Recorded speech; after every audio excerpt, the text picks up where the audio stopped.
Байцгаана уу. За энэ 7 хоногийн дуйлан шууган зөндөө байна. За энэ дотроос бол одоо нэг зүйлийг сонгож авсан нь бол энэ 7 хоногт одоо байнга улсын хурлын байнгын хороод орох гээд явж байгаа. За нэгээр нь бол орцсон те. Монгол улсад агаарын хөлгийн түвшний нийлүүлэх тухай Монгол улсын засгийн газар болон Оросын холбооны улсын засгийн газар хоорондоо хэлэлцээр гээд.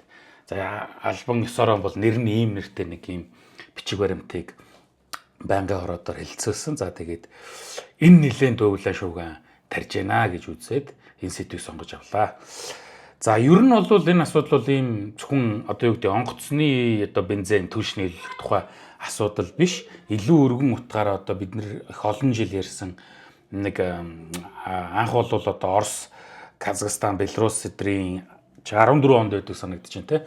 Байгуулсан тэр нь одоо Евразийн эдийн засгийн комисс гэж нэг гэрээ гэх юм уу байгууллага гэх юм уу байгаа. За энэнд одоо Монгол улс нэгдэж орох тухай асуудал юм байна. За энийг бол их олон жил ярьж байгаа. За ялангуяа одоо энэ өнгөрсөн онд улсын хурлын сонгуулийн үр дүнгээр байгуулагдсан засгийн газраас бол нэлээд цааш нь ингэж явуулах гэж оролдож хөдөлгөөн орж байгаа ийм нэг төрлийн гэрээ хэлцүүлгийн нэг мөн үгүй л мөн.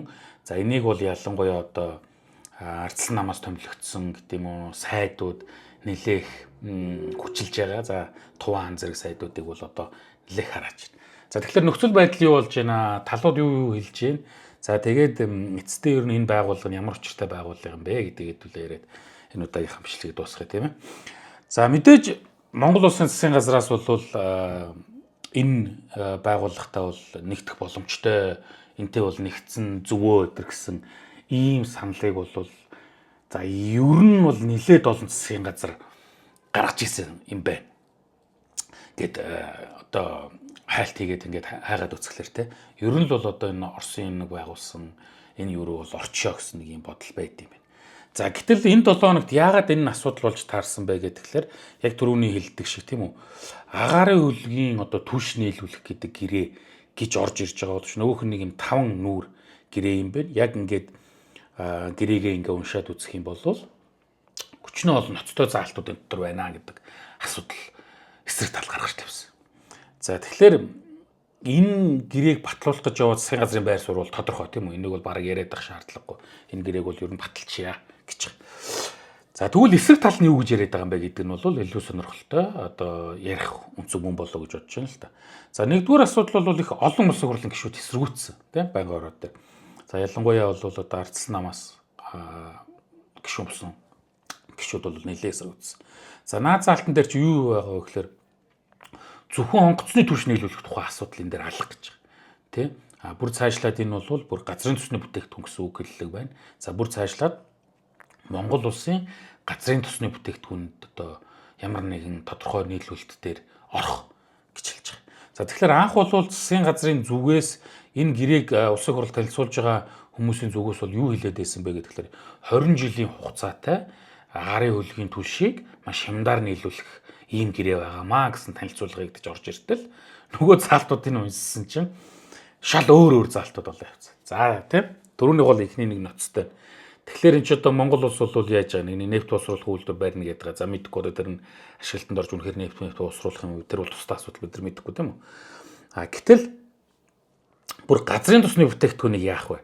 Нөгөө Роснефть чинь те байнга ярддаг буюу Монголд одоо жижиглэнгийн клонкууд те шатхан төгөх станцууд барья 100 муу 300 300 өдр гэл янз бүрийн тоонууд явдаг те хэрвээ тэх юм бол бид нар яах вэ? Бензин маш хямд нийлүүлнэ эдэр гэдэг нэг юм ярьдаг. За нэг ийм зүйл орж ирж байгаа. Өөрөөр хэлбэл Монголын одоо газрын тосны бүтээгдэхүүнийг хянах тухай. Яг одоо бид нар хяналт Оросд хяналтцлал байгаа л да угаасаа те тодорхой. Гэхдээ одоо бүрл тэр уяа те юугаа юм бол чангална гэж байгаа юм шиг. За хоёр дахь нэг зүйл нь юу вэ гэсэн чинь нөгөө Японоос зээл авч барьсан Японы менежменттэй явж байгаа нөгөө Чингис хаан олон улсын нисэх онгоцныхоо буудлыг одоо тэр 20 жилийнхаа хугацаанд менежментийн өгнө гэсэн заалт байгаа гинэ. За ингээд бүр баларлаа. Гэж юу яриад байна те. Нөгөө Японоос 800 хэдэн саяыг бараг тэр бүшгүй доллар зээлж ягаад энэ шинэ онгоцны буудлаа бариулсан. За тэгээд энэ 32 он хүртэл менежментийн одоо Японы тал их гэрээтэй шүү дээ. Тэгээд ингээ нөгөө ашиг машиг илдүү юм аваад тэгээд гэрээн дуусаад гараа явахлаар бид нар одоо нөгөө Чингис хаан нисэх буудлаа ингээ цааш нь өөрсдөө ажиллуулах хэрэгтэй. За тэгээ тэр болтол энэ ингээд юу лээд ойр орчмын 150 км дөөр олон улсын нисхэн, олон улсын болоод орон нутгийн тийм нисхэн онгоцны буудал байх ёсгүй мөсгүй өдр гээд тийм их сурхий хатуу чанга ирэх юм байлаа шүү дээ. Тэр чи аргагүй ш нөгөө нэг олох орлогоос нь хуваалцчих учраас. Тийм учраас одоо энэ нөгөө манай хуучин буян тухай тий тэр мэрийг ч одоо ингээ нөгөө юунд орон нутгийн нислэг гэдэр ташиглахгүй байгаагүй учраас чинь тэр л юм байлаа шүү дээ. Гээд нэг ийм гэрээ төгцсөн байсангаа одоо яаж авах гээд байгаа юм бүү мэд. Гэр мэрийг одоо тэгээ зөрчих гээд байгаа юм хайшаа тий. Бүүн төлбөр тооцоонд үгүй ундаггүй юм. Одоо нэг яах. Тэгвэл Оросд ингээд яах юм гинэ. За тэгээ хэлж байгаа нь одоо Туван сайд майдын хэд хэдэн тийм тасархай богинохын ярилцлагуудыг бас шүүж үзлээ. Марзан юм ярьж байна те. Энд онгоцны түлшний үн хямдрах юм аа. Түлшний үн хямдрахаар дагаад одоо онгоцны тезний үн хямдарна гэсэн нэг юм ярьж байна. За нэг нь бол бүр их бүл төсөрсөн юм яринлээ те. Одоо бараг л энэ бүс нутагтаа ингэж агаарын онгоцны одоо хямд түлшээр нийлүүлдэг тийм хааб төв болох гээд байгаа гэдэг. За ийм марзан юм хэлээд байгаа боловч нөгөө хүмүүс чинь ингээ эсэргүүцээ зүүлүүлээр одоо бит удлаа яриад байгаа чи тийм байхгүй штэ эдэргээд ингээд хэлүг хийлээ. За тэр үтгээл одоо бүр талбай дээр гэсэн хүмүүс одоо гарч одоо энэ бол урагч засгийн газар те энэ урагч засгийн газар огцор гэсэн нэг төрлийн одоо тийм чигсаал эсэргүүцлийг өчигдрөөс хийж эхэлсэн. За өнөөдөр бол ахаад хийж байгаа юм байна. Одоо ингээд сошиалоор нарахад бол бүр илүү өргөжөөд байгаа шинжтэй байна. За тэгээд зарим нэг сэтгүүлч нар, зарим нэг тийм хувь сэтгүүлч нар эдгээр бол очиж ингэж мэдээлэлтэй юм өдр аваад байгаа юм байна. За ингээд одоо мэдхгүй юу болох яах юм. За тэгээд ямар ч байсан нэг сэтгүүлчийн мэдээлж байгаа бол энэ гэрээ бол ерөнхийдөө эдийн засгийн байнгын орооны хилцүүлгийг даваа гарцсан. Одоо бол аюулгүй байдлын байнгын ороогоор орох хэрэгтэй гэсэн ийм асуудал үүсээ явж байгаа юм. За тэгээд эцэстээ бол одоо улсын хурлын нэгдсэн чуулган элдв юмар орох бах те. За хэд хэдэн улсын хурлын гишүүд бол маш ноцтой мэдээлэл хийсэн. За тий одоо Туван сайд руу бол наад гэрээгээ болиулаа, зогсоо тий Туван сайд за нөгөө үүлтэй ардсан намын гант төмөр бас гарч ирсэн. За тэр болохоор юу гэж ярьсан гэхээр бид нар бол яарад байгаа юм байхгүй нэг ингээд зогсооч л да тэгвэл мөгөл гэтэр гэдэг нэг ийм юм ярьсан. Тэгвэл тэгээ зогсооч л да яах гээд ингээд хүчлээ дайраад байгаа юм бэ болооч гэтэр гэдэг ийм асуудал элдв юм гарсан. За тэгэхээр энэ нэг гэрээнээс магадгүй жижиг те ийм гэрээнээс магадгүй засгийн газар огцрох тухай дээр асуудал яригдчих юм шүү. За гэтэл сэтгүүлч бүрэг болол төр талбай дээр очиж чигсэж байгаа хүмүүсээс бол одоо ярилцлага гэхүү те авч ингэж рейс ихтэй бол яригдсан. Тэн дээр нэг яригдсан зүйл нь бол одоо энэ Оросын нөгөө ялалтын баяр гэдэг 5 сарын 9-нд болдог тэр нэг парад мараттай сүрхий баяр байдаг те. Тэр баярт манай ерөнхийлөгч оролцох гэж байгаа юм. За хэрвээ ингэж оролцсон тохиолдолд бол магадгүй саяны яриад байгаа гэрээг сойрхон батлах. Саяны яриад байгаа гэдэг нь одоо нөгөө нисэх буудлын менежментийг авах. За тэгээд нисэх онгоцны шатгууныг одоо арай хямд зардлаар нийлүүлэх гэдэг гэсэн тэр 20 жилийн хугацаатай гэрээг хэлж байна тийм үү. За гэвч цаад утга нь бол одоо Монголын тэр газрын төсний бүтээгдэхүүнийг ерөнхийдөө бүгдийг нэх. За тэгээд онгоц буудлын хэлтэй юм аа.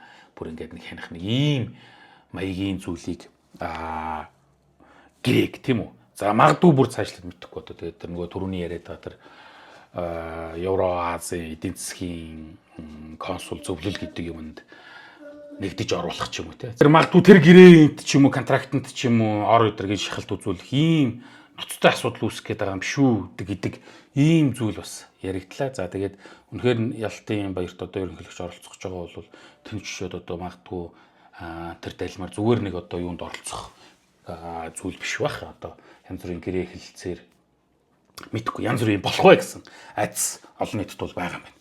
За тэгэхээр Евразийн комисстэй эдийн засгийн комисс гэж яадаг байгууллагын үлээр түрүүний хэлдэг шиг 14 онд бол одоо Беларусь, Казахстан, Орос нийлж байгуулсан. За тэгээд сүүлд нь бол Армен, Кыргызстан гэдэг ингээд улсууд одоо бүрэн гишүүнээр орсон байгаа. За ажиллагч гэдгээр нь бол одоо Куб, Иран, Молдав, Үзбекистан гэдэг ийм улсууд байдаг ийм юм байна. За тэгээд мэдээж энэ бол нөгөө Орос гэдэг том зах зээл ороод ирэхлээр ч одоо 100 бараг 200-аад сая шахуу хүнтэй. За тэгээд 2.4 тэрлэн одоо долларын GDP-тэй те ийм том зах зээл. За тэгээд одоо хоорондоо мэдээж л их сайхан юм ярьсан татвар таксгүйгээр бараа таваар хэлдэв юм аа солилцсон өг нь одоо да гэдэг нэг ийм юм байгаа. За гэтэл яг бодит байдал дээр нь бол ингээд сошиал медиагаар бид нар зөндөл мэдж байгаа. Өнөөх сүрхий улсууд янз бүрийн улсууд чинь бол Оросд нь л ерөнхийдөө ашигтай болохоор Орос улбаны улстай л ерөнхийдөө ашигтай дийлүүд явагддаг болохоос биш. Бусад улсуудад нь бол тийм сүрхий ашигтай байгаа л байдаг ийм юм наач ерөөсөө харагдахгүй байна. Чинь Казахстан бол энэтэйгээ маш том асуудалтай Боливи буцээч гэсэн яриа хэлцээрүүд бол одоо нэлийн хүчтэй байгаа гэдэг. Ийм зүйлүүд яригдаад байдаг нэг ийм нэгдэл за мэдээж барууны улсуудын байгуулсан эдийн засгийн янз бүрийн нэгдэл юмны эсрэг бол Оросын холбооны ус гаргаж тавьж байгаа. За хуучин зөвлөлт холбоот ус гэж байх үеийнхаа нөлөөний улс төр эдийн засгийн нөлөөний бүс тэр бүгд наримт улсууд руугаан бол харьцангуй ингэ шахаж оруулах гэдэг нэг ийм байгууллага юм байна. За тэгээд мэдээж одоо юу гэдэг те дөнгөж 14 онд л байгуулагдсан ийм цоо шинэхэн гэрээ хэлцээр ийм юм биш. Энэ бол бүр айл эртнээсээ өрөвчж ингэж явсан ултай суурьтай ийм зүйлүүд. За тэгээд Монгол бол одоо энэ улсад магадгүй нэгдэх гэдэг юм уу нэгдэх боломжтой улсын нэгэ гэж нэрлэгдэж явдаг гэдэг тийм. Одоо англиар бол одоо candidate status гэдэг ийм ангиллалд нь ордог улс байгаа. За тэгээд одоо сэр мэртэй хамт тийм үү. Тэгээ мэдгүй одоо тэгээд манай одоо янз бүрийн эдийн засгийн хүмүүс өдр бол тооцоо судалгааг хийж үзсэн тийм бас судалгааныхаа үр дүн өдрийг өнгөрсөн 7 хоногудад бол олон нийтийн мэдээлэл хэрэгслэр танилцуулсан. Ер нь бол эдийн засгийн хувьд Монголд бол энэ гэрээнд нэгдэж орох ямар ч ашиг алгаа эдийн засгийн ашиг гарахгүй байна. За төр энэ ус төрчдийн яриад байгаа ашигтай гэдэг байгаа бол худлаа байна гэдэг юм дүгнэлтийг хэлсэн байдаг. За тэгээд яг юм зөв худлаа гэдэг бол зөв худлаа баримтаар нотлогдсон байх нэг хэрэг. За тэрийг тэгээд зөв үнэн худлаа хуурамч гэж зүтгэж одоо аль нэг улс төрч ажил хэрэг болох бол тустай хэрэг байдаг. За тэгээд нэг ийм зовлонтой байдалд бид нэр толчаад байгаа юм байна. За магадгүй одоо бүр цахилгаан за тэгээд газрын туршилтах туслах материал тэ энэ юмныхаа бүр хараат байгаа нэг улсаас улмал хараат болох улмал эдрийнхаа тэр нэг бугуйл цалманд орж гарахгүй байх юм байдалд үсвэ гэсэн олон нийтийн бол одоо болгоомжлол байна. За тийм ч учраас зарим нэг нь бол идэвхтэйгээр талбайд гарч одоо засгийн газрыг болоо ийм шийдвэрээ бол хоцор гэдэг зүйлүүд яригдж эхэлж байна. За тэгээд хаврын халуун ус төрүүдтэй магадгүй энэ үзэл санаа ойлголтод засгийн газрыг чөмрөх гэдэг юм уу те ийм юу руу орох боломж байж болох юм. За тэгээд үйл явцыг хэдүүлээ харцгаая. Эх 7 хоногийн Монгол Орос оны юу байна гэдгээ эргээ олцгаая.